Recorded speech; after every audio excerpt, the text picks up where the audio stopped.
The Loud House likely needs no introduction. It's one of Nickelodeon's most popular shows, even beating the likes of SpongeBob SquarePants for a time when it first aired. Created by Chris Savino, it has garnered a pretty large community of all different kinds. And that's where the problem mostly lies. You see, were the fandom that big as the Loud House, and take into consideration the premise or theme of the show, it wouldn't take long for the more questionable to downright disturbed parts of the internet to take advantage of the show.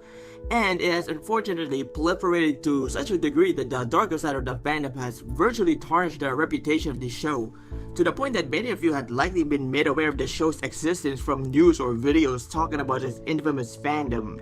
Many YouTubers like CAMG and gregonmyheffley, shout out to the Greg side, had made videos and even channels dedicated to talking about said fandom, and that's raised some awareness to them to people who would have otherwise been oblivious to it. They call that questionable users using the Loud House as fuel for, let's just say, colorful content to potentially dangerous people in real life.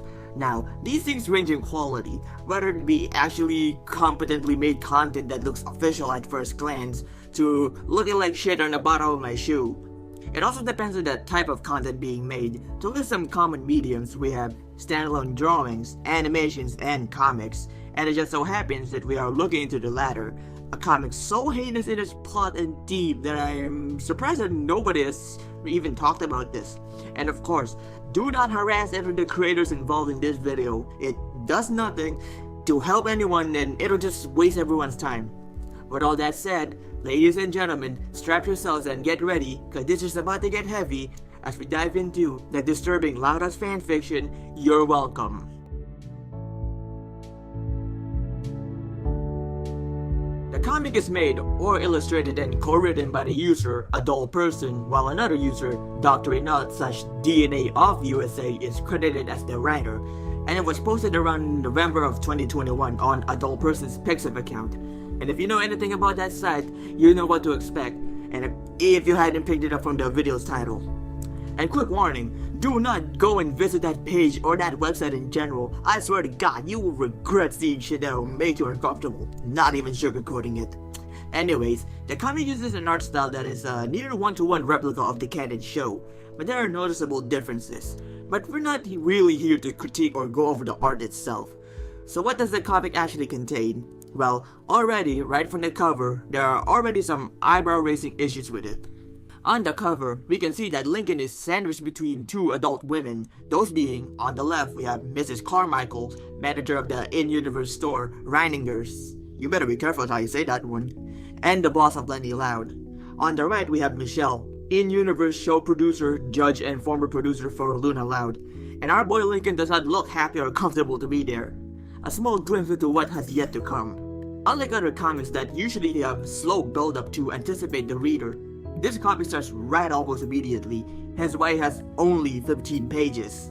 And this is the case for the first few pages of the comic, where we see Lincoln talking to an unnamed waitress at Gus's Gaming Club, trying to convince or persuade her into that he would cover for Lori's shift that night so she could go to a dance and that he'll do anything.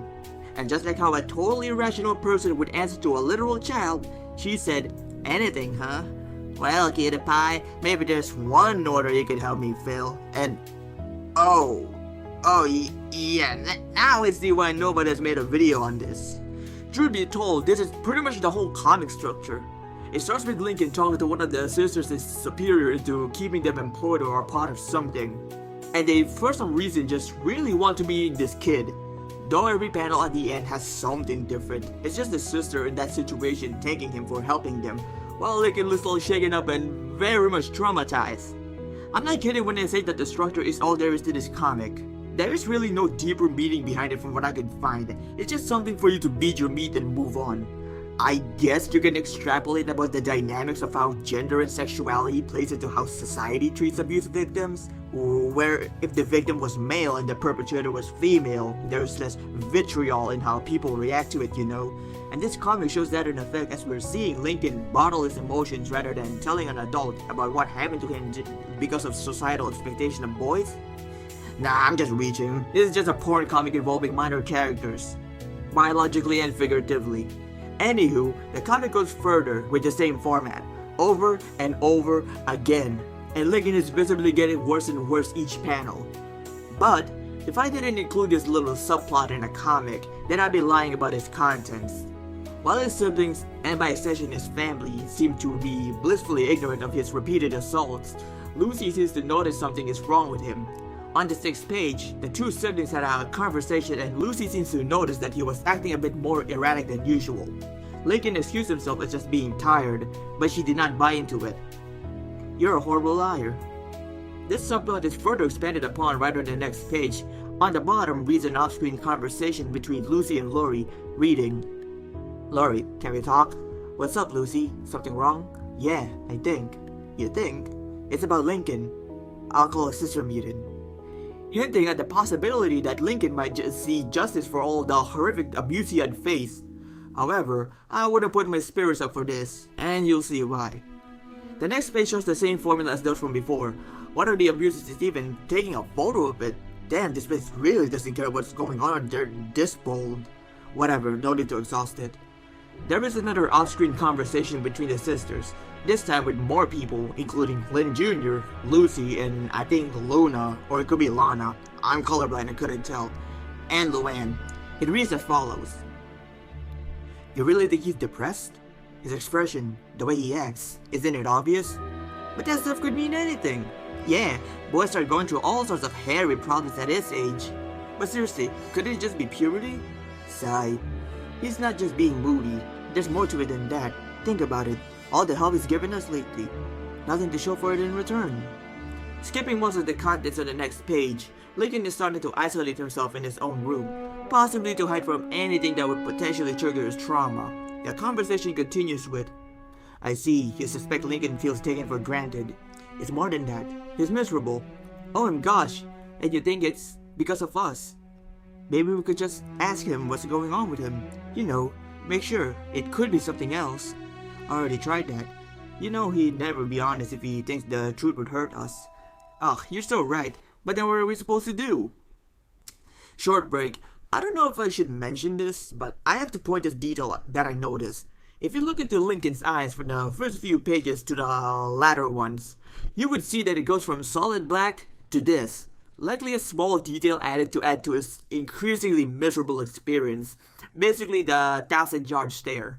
Moving on, the conversations have taken center stage right at the end of Lily's panel, and the next, reading. "We could say something, let him know how much we appreciate everything he does. Nevertheless, I do not believe a mundane expression of gratitude will be enough to lift our brother from his current melancholy. Yeah, talk is cheap. Maybe there's some way we could show him how much he means to us instead. I think I have an idea. It's something that'll really let him feel just how much we care about him. Just hear me out, okay? It's gonna sound a little crazy at first, but I really think it could work. Spill, sis, you know you can count on me. I never bail on the little dude when he's in trouble. Me neither. Me treater. Us too. Whatever it is, I'm in. For Lincoln. Well, you won't catch me chickening out if you really think your plan will help." Ahem. As you can see, elder sibling unit, all of us here are fully committed to taking any steps necessary to ensure our brother's happiness. Now tell us, just what is your proposal? Well, alright. You guys better remember what you said. Get around. Here's what I think we should do. The last few pages show Lincoln coming inside the house and talking directly to the audience, much like how he does in the show. I know. Lincoln, what's been happening is terrible. You need to tell an adult. But come on, do you know what kind of trouble that would cause? No way.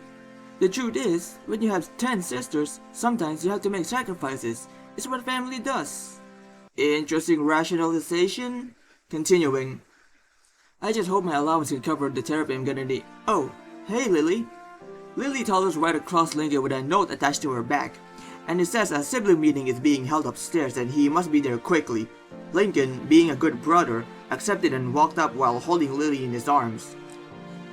And as he opened the door, he was greeted by all his sisters in highly outfits.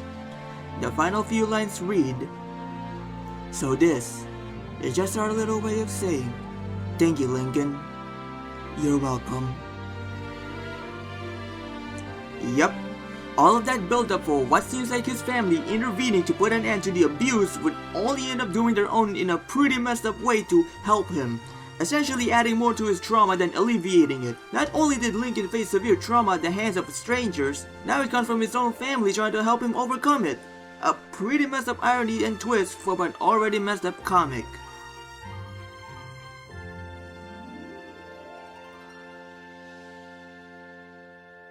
Even after all of that rancid stuff, this comic is somehow not over yet. You heard that right. While I was doing research on this, I found the original Pixiv link to the full comic on the description. And what I found made this even worse.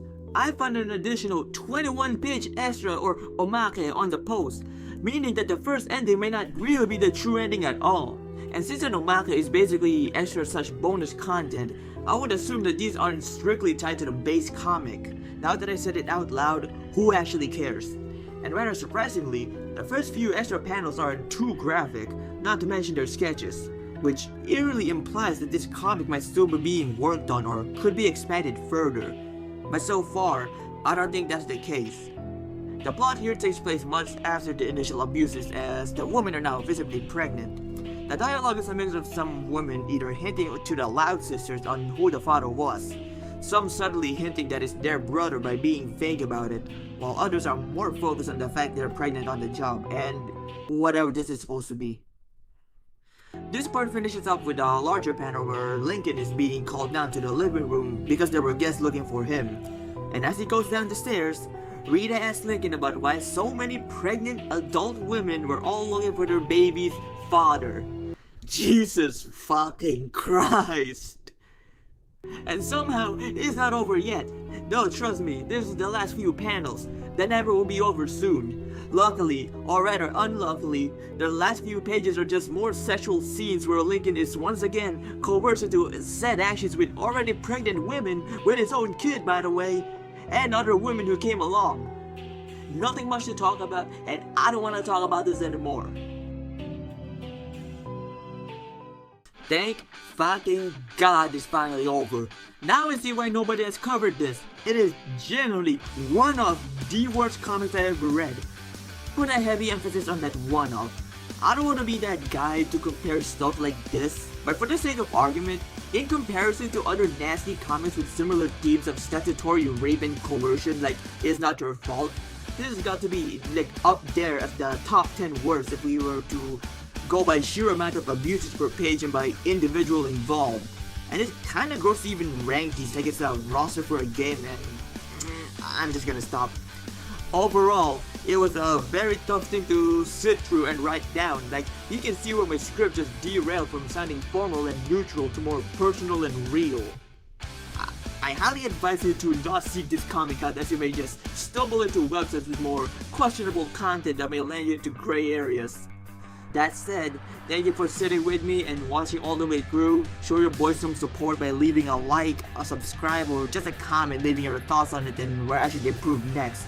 It helps make this video and my labor worth it. This has been Hello, I'm Skip. See y'all again in 5 months. You're welcome.